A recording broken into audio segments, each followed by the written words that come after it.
old project. It's important for us to say it's a country-to-country, government-to-government project, and people-to-people project. It's one of those projects that South Africa has signed with Japan that includes people with disabilities. Mostly, our country agreements don't include. So Japan was one of the first countries when the country-to-country agreement was negotiated, where Japan said, for us as through JICA, our development agency, we will not do work in South Africa that does not include people with disabilities. And as a disability expert, that is many years ago, I can't even remember when, long before I even became a deputy minister.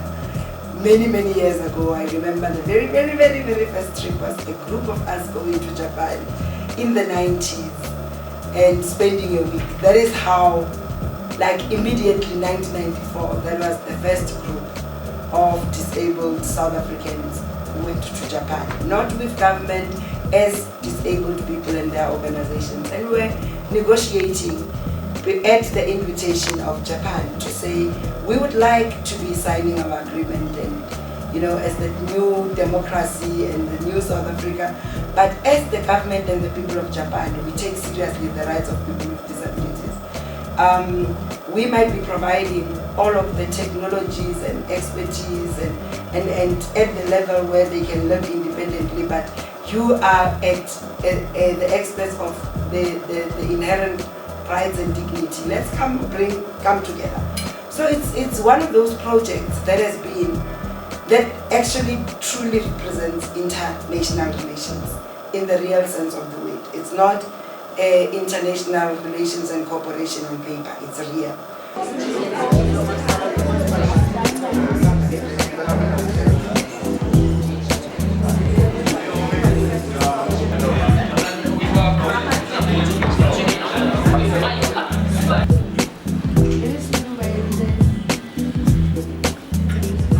Well, firstly, I'd like to express my sincere thanks and gratitude to the government and the people of Japan for the commitment, for the courage, for believing in us as a country, because I think it's important for all of us in the room to understand that these are country-to-country partnerships, and they are negotiated at different levels. Some are ministerial, some are presidential. And Japan is one of the countries that ensured that in the country-to-country agreement, they don't leave disabled people behind. Long before the SDGs came along, they were on the journey to say, whatever work we are going to do in South Africa, it's going to be work that will be done and disabled people will be included. Since then, a lot of disabled South Africans have gone to Japan for training, but also a lot of disabled Japanese have come to South Africa for training. So it's been a project that has actually recognized all our strengths. And at a government level, we then started also receiving experts from Japan that are placed in our different departments, and social development is one of the departments that benefits. That enable us to actually bring the two worlds together. So we know our world, they know their world, but in the two worlds we want to bring one, where because we can't import Japan to South Africa. South Africa and Japan cannot import South Africa to Japan. But how do we work together to actually create an environment where we learn from each other? And what has happened is that it's been a long journey, from empowering organizations of disabled people, from finalizing independent living, what it means, what's the concept, which is what we will be finalizing now by actually implementing and building the actual houses and, you know, doing the actual model. It's also supporting us with assistive technologies, so that when we talk about a motorized wheelchair, I think you've seen them in their different designs, sizes. It's also a partnership we have with Japan. It's not only about developing policy, but it's also about supporting the policy. So a lot of South African organizations have benefited from assistive technology, high-tech wheelchairs for severely disabled adults and children that would at no point be able to leave their bed. We have received donations from Japan of equipment that are being used in our centers of disabled people, that we've distributed to disabled people who are severely disabled, who we know as a government will never be able to afford. And so in giving reality, what we are doing is just putting what we have been doing for the past 26 years on paper. It's a great pleasure for me to be here, especially with you, Deputy Minister. Yes, because we have committed a lot for how to empower the person with a disability. We have already talked, even just after my having come here in South Africa just 1 year ago, we have a preliminary talk on that, and we discussed about this particular project. And so to me, this occasion is a particularly remarkable occasion to comment the outcome of our 4 years project that started 2016.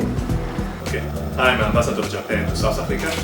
And the reason I'm here, I'm very surprised you asked me this question. This is one of the most important occasions, Ambassador, to be present, because we are responding to what President Ramaphosa said important sooner. He talks about the empowerment of the person with disability. And this, we have almost 4 years of cooperation between JICA and DSD. For the empowerment of this person, and this today is the first day that we can present the guideline for what we call the DEN, the DEN.